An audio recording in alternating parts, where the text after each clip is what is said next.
Thank you so much for staying tuned to this morning on ITV. I know you were informed, educated.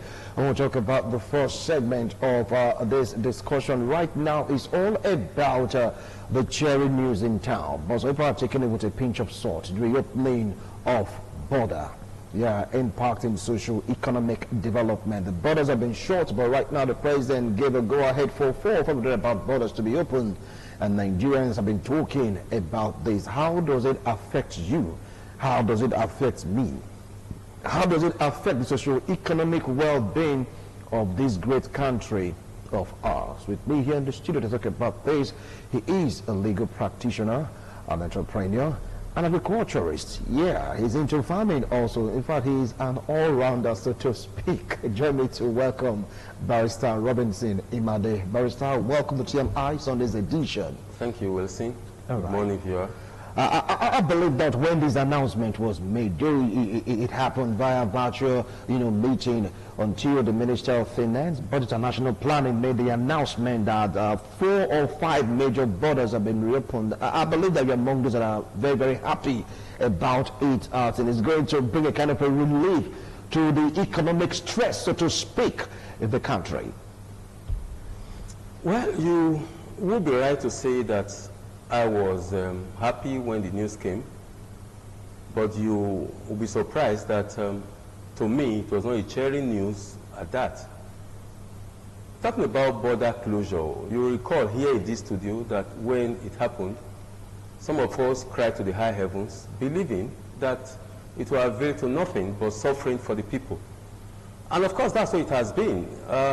We closed the borders. What were the gains that we made? The reason there was that it will allow our own economy to blossom, our own agricultural produce to be bought and the likes. And the federal government particularly emphasized on the production of rice. And so we thought, well, if that's going to be it, let's give it a chance. It was given a chance, and what did we see? When this administration, you will recall, came into being, a bag of imported rice was 7,500 naira. That I know. And it went up until the border closure. Everybody thought that the indigenous rice, the one we produce locally, we maybe sell for less than 5,000. Before our very eyes, it went as far as over 20,000 naira. Imported rice never got to that in this country. And the imported rice went as far as from 7,000 when the administration came aboard to over 40,000. And just before the cherry news, according to you, of the reopening of the borders, rice came down on its own, even the imported rice, to 20-something thousand, to 30,000, depending on the brand you are buying. What happened? In my opinion, we have a government that is just floating. Floating as far as the economy is concerned, floating as far as security is concerned, floating as far as corruption is concerned. And those are the 3 major aspects of our being that Major General Muhammadu Buhari, our president, said he was going to tackle. The border reopening, the economic aspect of it, the most essential produce or goods that we bring in as far as food is concerned is rice. And rice is still banned up till now. You cannot bring in rice even though the border has been reopened. Vehicles maybe, but people don't know that if you bring in vehicles from Cotonou, as many people do, it does not meet the standards of Nigeria because the import duty license that ought to be will not be there because most of those vehicles are smuggled. The economy, yes, to a large extent we bounce back, but I doubt if that's what we need to really boost our already ailing economy. Be that as it may, let's look at the effect of the reopening of the borders on security. I know that boundaries between our country or our states in the north and many other countries of West Africa even East Africa, are porous. There is free movement between our borders. Nigerians farm in Chad, and Chadians come in Nigeria, so with Republic of Benin and the others. That's in the West now. But let me tell you that with this reopening of borders, the essence may just be that we want many of these mercenaries to come freely into the country. That we. All right. And even when the borders were closed, we got about 800 people kidnapped from a secondary school in Katsina, even at a time when the president was visiting. To me, that would have told us, because the position of this government is always that, oh, these people are not Nigerians. They're coming from other countries to unleash mayhem on our people. But our borders were closed. Although people are jubilating that the people have been released, 334, 333, 400, whatever the figure that they are brandishing, but it tells me that the bandits or Boko Haram, we are afraid to say it's Boko Haram, members are telling us that even with the president, there is nothing to fear. As our people will say in local parlance, no level. So at the end of the day, we are hearing federal government said, oh, we negotiated, they have been released.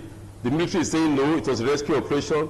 The governor of the state is saying, oh, that's not it. I asked them to release the people and they did. No ransom was paid.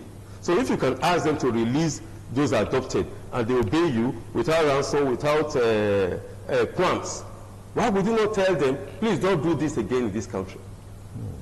The point is, the border closure and reopening is going to seriously impact on the security situation of the country. It is already at its lowest ebb, and of course, it's going to be worse. Anything that is at its ebb, you think that's the end of it. But this time around, it will be worse than it was. Going by the economy, yes, there will be a little boost, and it's Christmas time. Many of the traders and market men and women may have good times. But let me even ask, if you close the borders at the same time, why don't you not reopen all of them at the same time? Why are you reopening 4? Even now that you have reopened 4, and you are saying that by December 31st, the others will be reopened, what are you doing?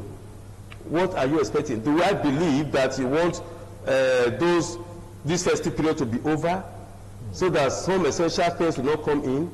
Or you are thinking that if you reopen them at the same time, the people will have much relief? As far as I'm concerned, the reopening of border is just an attempt to say we are doing something. It's not going to do anything. It's not going to bring down the cost of goods and services that have skyrocketed. I doubt if it will.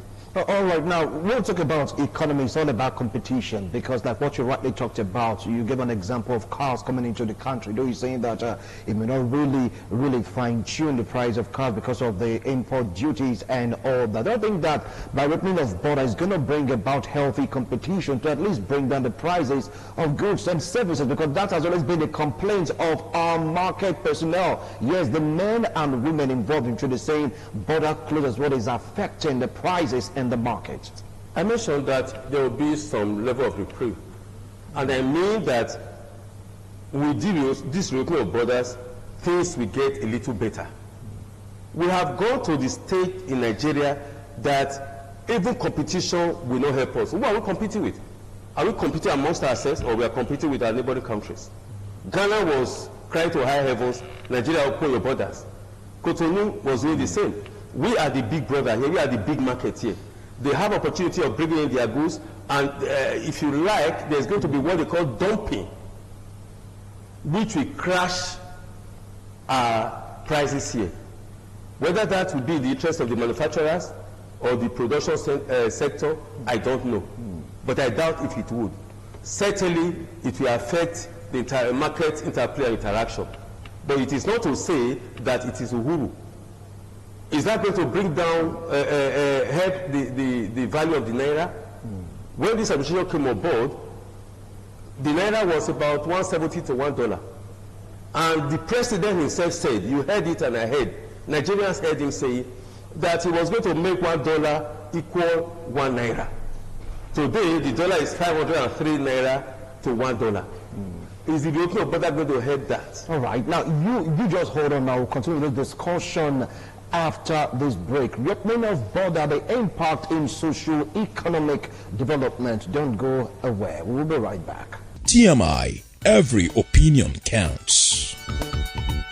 Thank you so much for staying tuned. If you just joined us, this is TMI. This morning on ITV, Sunday's edition, the first edition for the week. We are taking a look at the reopening of border. Nigerians, some of them, or most of them, are happy about it, while some are taking it with a pinch of salt, because so many questions are being asked because of this border reopening. How is it going to better our life? Just joining us right now in the studio is a legal practitioner and Islamic scholar. Join me to welcome Alhaji Barrister Amin Alaho. Welcome to TMI. Thank you very much. Appreciate your comments. Viewers. Thank you very much. All right.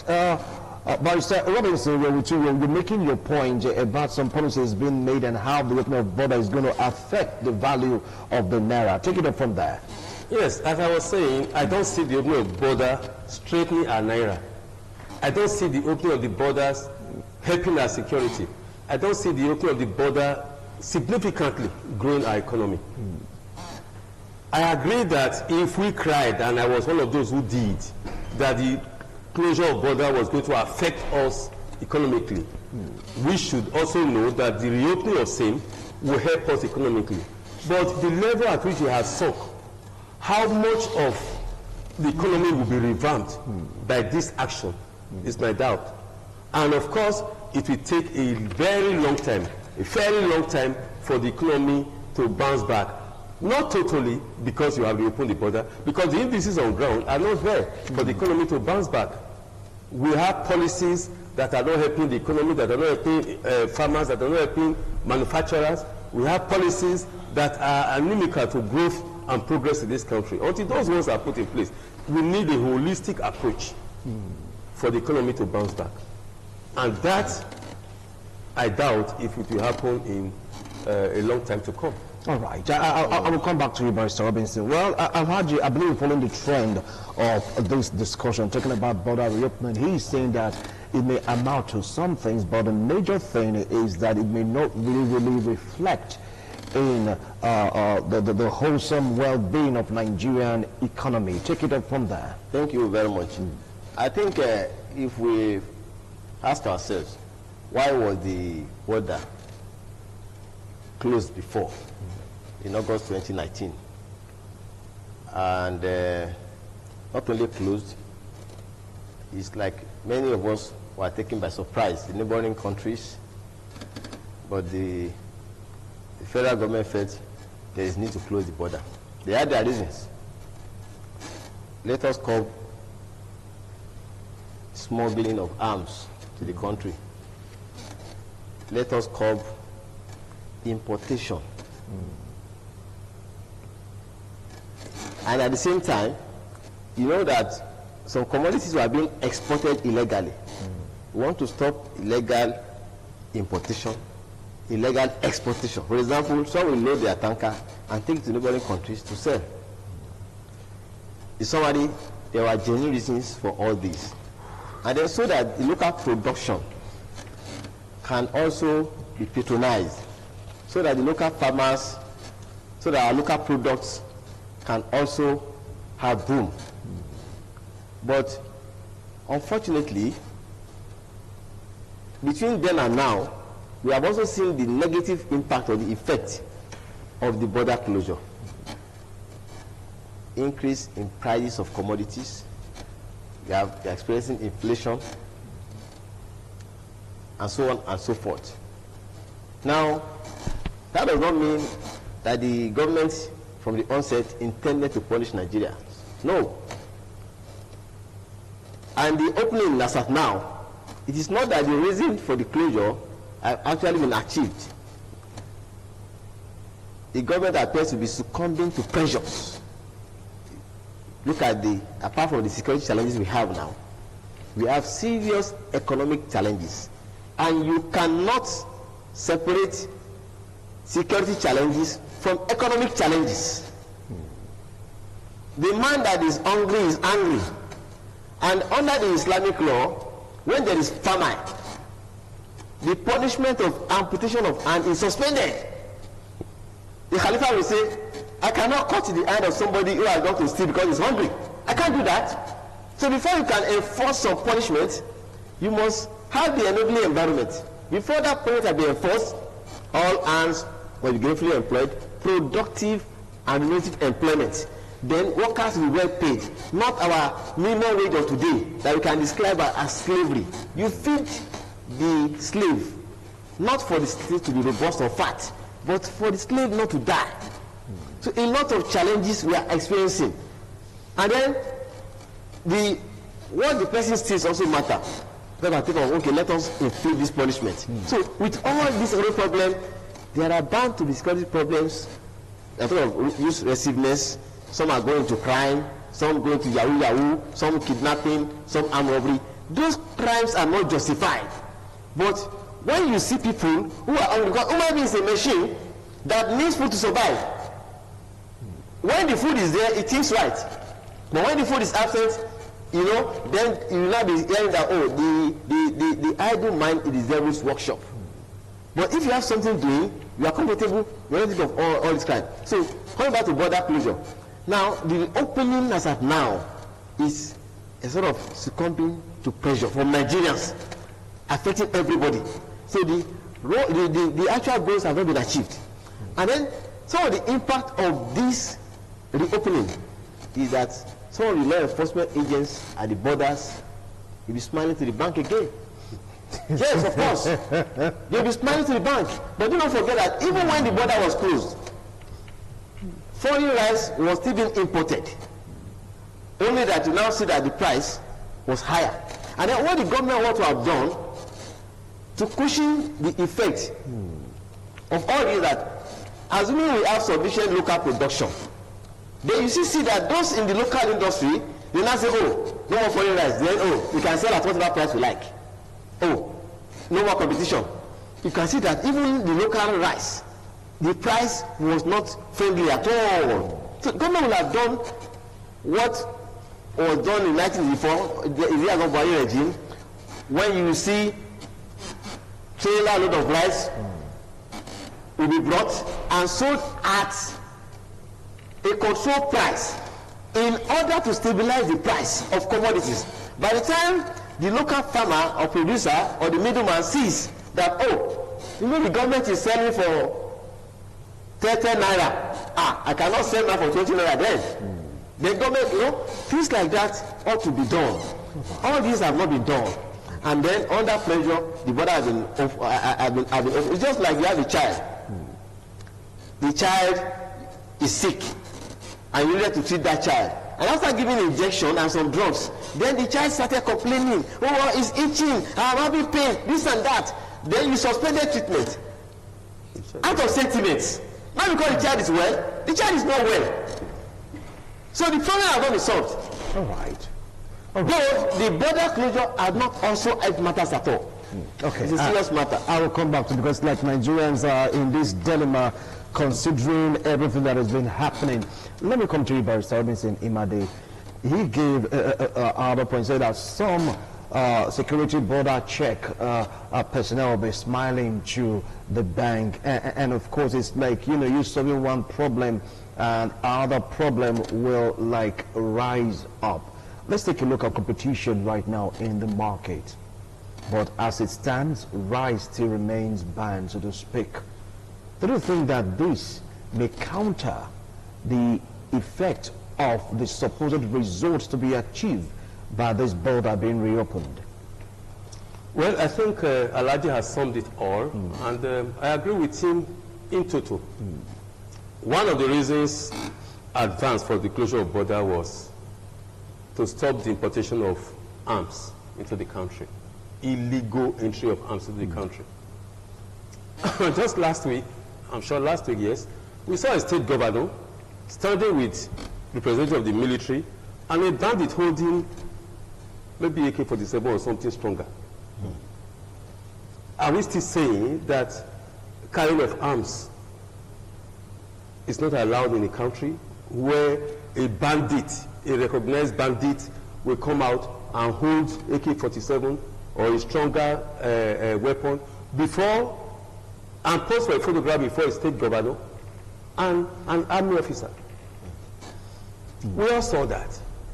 And of course, are we saying that that aspect was achieved if from that August of last year till now, the spate of kidnapping, the spate of robbery, the spate of highway robbery have increased? Has the security situation abated? No, it has grown worse. And if you say, oh, because you wanted the local farmers to grow and be able to sell their produce, are we saying we succeeded?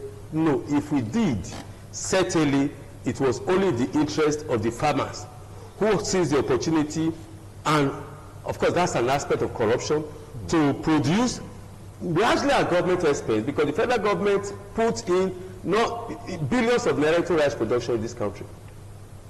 And those started the responsibility of using this government money to farm went ahead to be selling at 3 times or more higher than what the imported rice sold for at the time.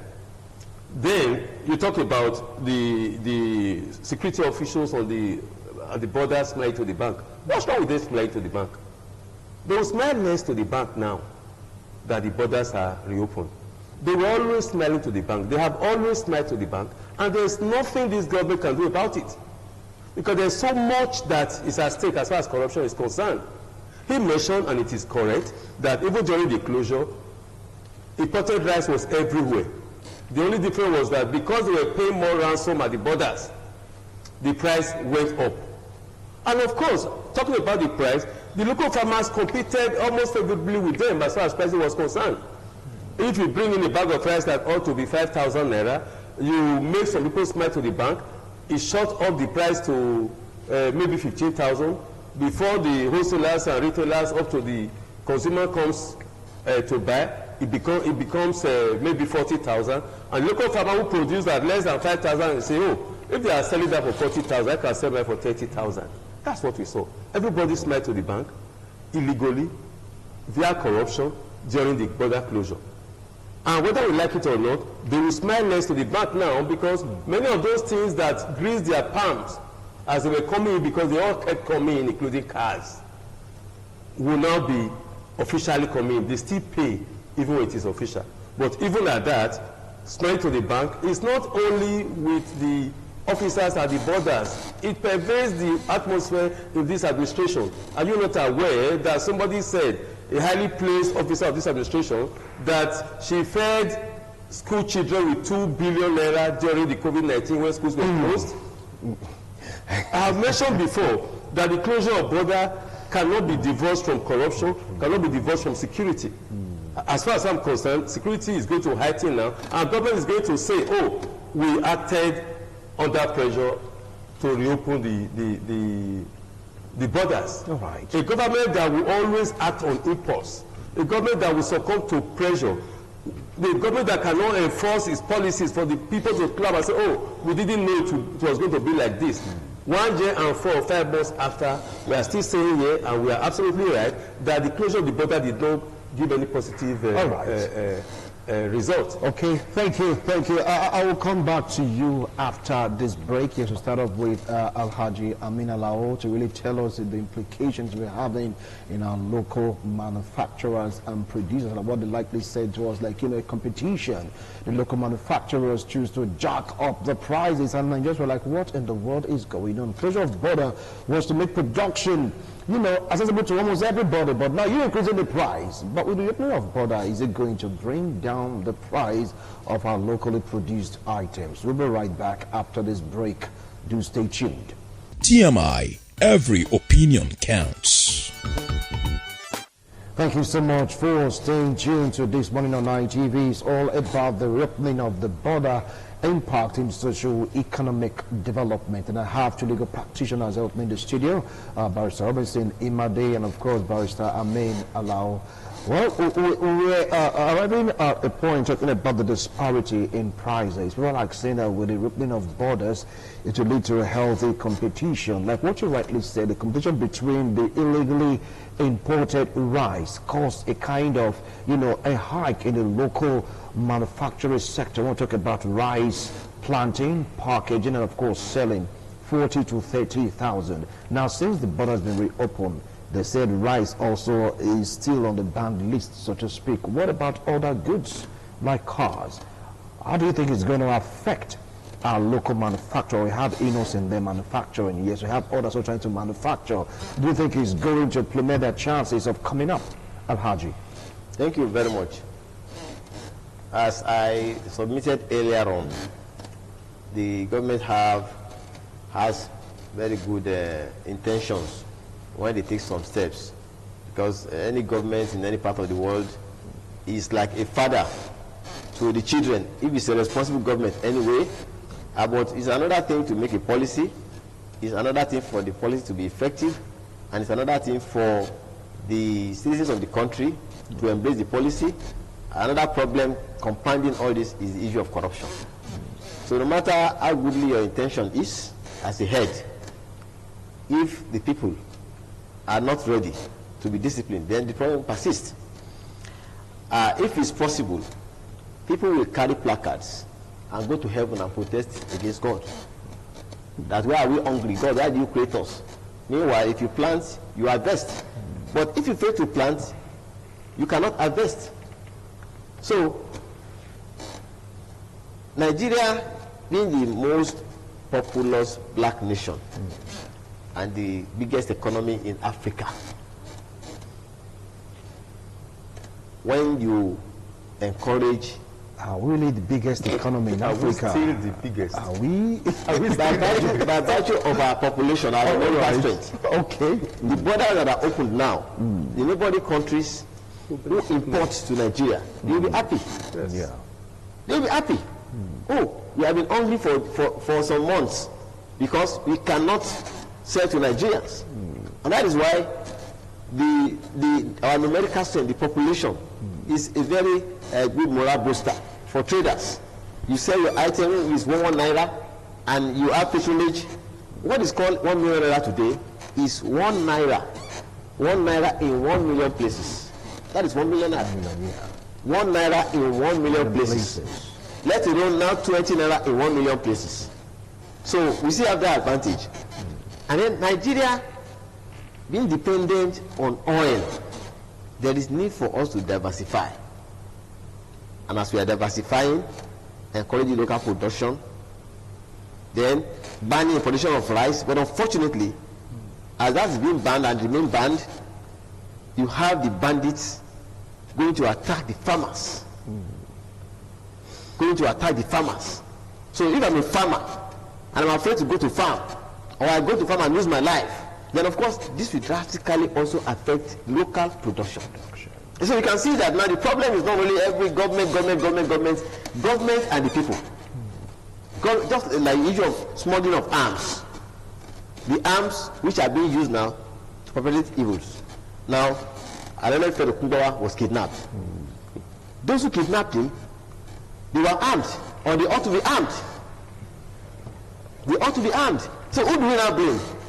Do we now blame the manufacturers of arms? Let's even start from there. Why do they manufacture arms in the first instance? Or possibly we should ban even knives, so that we don't use knives in our homes again. Because even knives is a weapon that can be used against you. So the problem is so compounded that explains why once I submit, I always go back to God. That unless we all generally, the government and the governed, the law enforcement agents, and all of us decide to really go back to God and value the hereafter, knowing that our stay on earth here is transient, and we shall give a comprehensive and detailed account of our sojourn on earth to Almighty God. That is the only way that we can actually be solving these problems. Otherwise, it will not lie in the mouth of some lawmakers to be casting some aspersions against the executive when their take-home package, as we always complain, remains remains too much. Too much. And you are not calling the government, hey, President come, let us deliberate, or Governor come, let us deliberate on how to cut down our expenses. All right. Okay.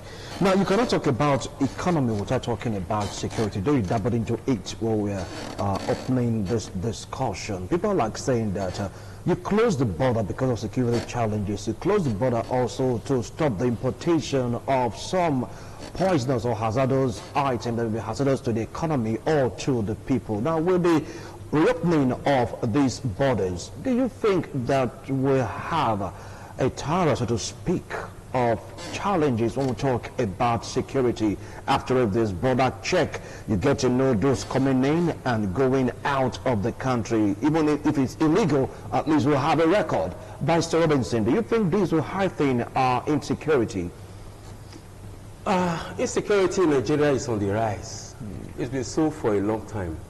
I read a few days ago that bandits and maybe no Boko Haram, that they have in the last 10 years gotten as patronage, as ransom, about $18 million. It was also said that in the last 3 years, of the 18 million, 11 million naira has entered the hands of bandits and kidnappers. $11 million in 3 years. What that tells us is that even with the border closure, insecurity was on the rise. The border had not been opened when the Kantara schoolboys were adopted. It is not the reopening of the border that led to the arrest of our HOS, the adoption of our HOS. I don't know, we have a government, with due respect, that celebrates, you won't allow me to use the appropriate word, that celebrates... If it's not appropriate, please don't use it. That celebrates, I would have said mediocrity, I will not say so. Do I say nonsense? I don't know. That celebrates what they ought not to celebrate. Like Mohammed, according to your news, just came up to say, oh, there was no ransom, people are not happy that the Kantara boys, yes, were released on time, just like that cheap school girls. At the end of the day, they are now happy, the government is happy that they were able to rescue, assuming it was a rescue mission. Although government said it was only a release without ransom. We are celebrating that. Why did it happen in the first instance? Why did it happen in the first instance? To begin with, how were they rescued, or how were they released, or how were they gotten back without the shot of a gun, with no money paid, with nobody arrested, with nobody killed? The bandits who adopted over 400 would have made plenty of efforts because the money and everything. The governor said, we asked them to release them, and they did. Are we children? Are we playing here? Are we joking with the lives of our people? So, be that as it may, the border reopening may not definitely seriously affect our security or insecurity. It's been so bad, I don't think it can get worse. I don't think it can get worse. Because if the borders were actually closed to light arms and other weapons, we will not see the spate of insecurity that we saw between August last year and now. I don't see how it can go worse. It only means that they closed the border for reasons best known to this government, not to Nigerians, because the one they made us understand, none of it was achieved. None of it was achieved. All right. Bandits everywhere, insecurity everywhere, kidnapping everywhere. Was the border not closed when Benin Auchi Road was under siege for how many hours? 4 or 5 hours, according to ITV News and other media reports? Like I said, we have a government that does try and error in governance. I see a total failure of governance. And that is why when I was here at the studio and I said that if you use the word total failure of governance, many people will not agree to that. I said I see. not everybody will see things the way I see it. I see. I was here in the studio and I told Nigerians that President Muhammadu Buhari may not go to the National Assembly, and that even if he went, it would be a Rakadede affair. He agreed to go, like he closed the borders. 24 hours to the time he agreed to be there, he said he would no longer go. People talked to him, and Nigerians talked to him about closure of border. He reopened it. So it's a trial and error sort of thing. All right. We are already at our worst level. It may not go. If it goes worse than it is now, then I'm sure that nobody will go to school with the eyes closed in Nigeria. We will pray as it doesn't go it is worse just than this, now, yes. it is like Nigeria has no government at all. Well, how do we blame the people when you bring laws, you bring policies that you don't enforce? Okay. How do you blame the people when you came on board to say, I'm going to fight corruption? Remember, Wilson, let me just make this point, that Dasuki and many others, including Lisa Metu, went to jail over 2.1 billion naira arms deal money that they shared, according to this government. All right. Why has the situation not improved since then? Has it improved? It has gotten worse. Has there been no vote for security and arms procurement? I'll come back to you. I'll come back to you, Barrister. Alhaji, I mean, you heard Barrister Robinson in my day. He's not really happy with the situation because we can't talk about economy without talking about security.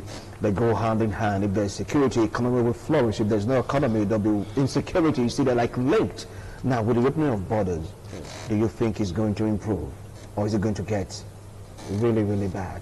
That is our security now. Yeah.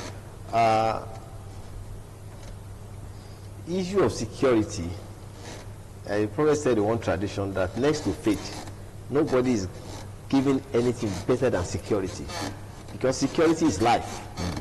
Security is very, very important, very paramount. And the issue of the border closure, unfortunately, during the border closure, we observe rise in security challenges. Okay. Astronomical rise in security challenges while the border was closed. And then so if there were allegations before or speculations that possibly some people from neighboring countries were coming to terrorize Nigeria, so that means that Nigerians are the ones terrorizing Nigerians, not the foreigners. Nigerians are the ones terrorizing Nigerians. And that also means that we already have enough arms in the country to be used to terrorize Nigerians. And but at the same time, no matter how the security challenges may be, we need to still try as much as possible to be understanding with those at the ends of affairs. Because as I said, even people can carry placards to meet the Almighty God, let alone a human being who is a governor or a president. We are not saying they are doing well. Since independence, if at all you say anyone is doing well, you are only talking on comparative analysis. That this governor did better than this one. When this one was there, he did not do anything, but this one did something. Generally, nobody is actually performing up to expectation, the standard required. But at the same time, we must take note of the fact that if we jettison hierarchy, we abandon hierarchy, and we fail to respect hierarchy, then we shall totally slide into anarchy. Yes. By the time the student in the class say, no, teacher, if you don't talk to me with that cane. If you talk to me with that cane, you'll be surprised at what happened to you just now. So then the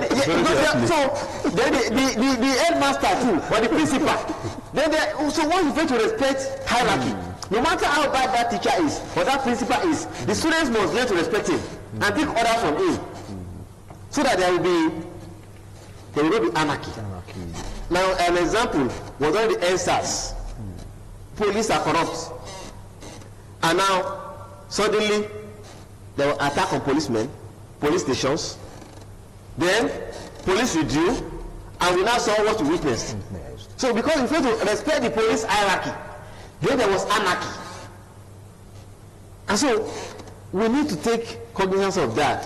So now the security issue, economic issue, go side by side. And most of this thing again we are experiencing cannot be separated from the end time. from the end time. Yes. Jesus said of that day and that hour knoweth no man, not even the angels in heaven, neither the Son, but the Father.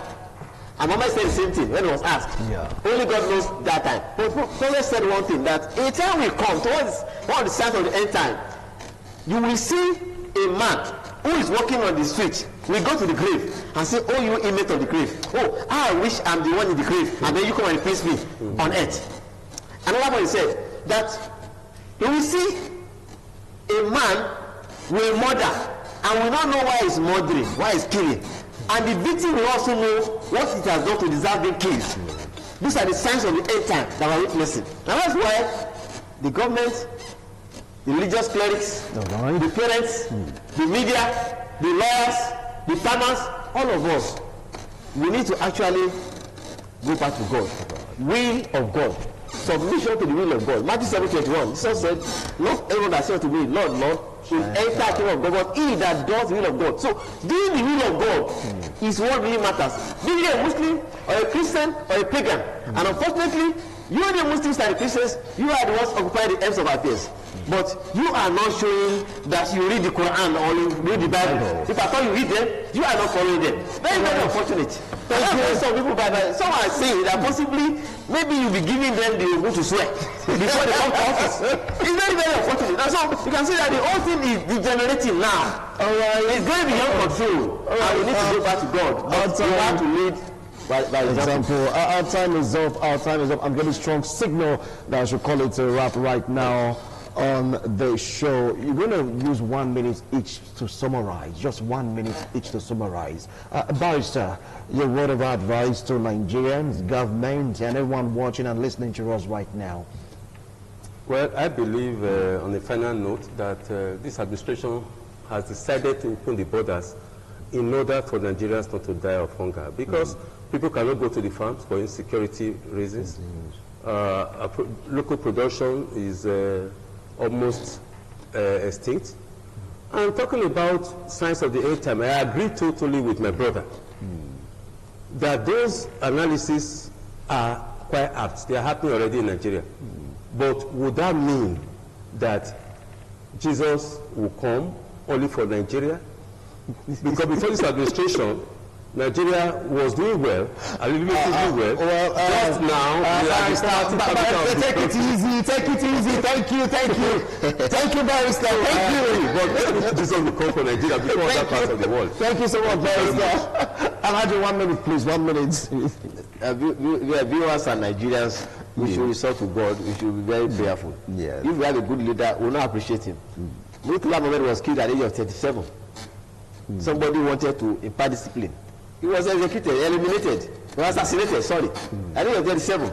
And so Nigerians need to actually, be disciplined. Let us be disciplined, and the government as well try as much as possible to have the law of the masses and do what is right and live by a good example. Thank you so much, Alhaji. Thank you so much, Barrister. Imade, I really appreciate both of your wonderful analysis. But whatever you hear them say about the first discussion segment, and this segment is entirely their opinion. It has nothing to do with ITV. All right, we do our best possible to make sure the followers and regulations governing the airwaves. We're going to think of it.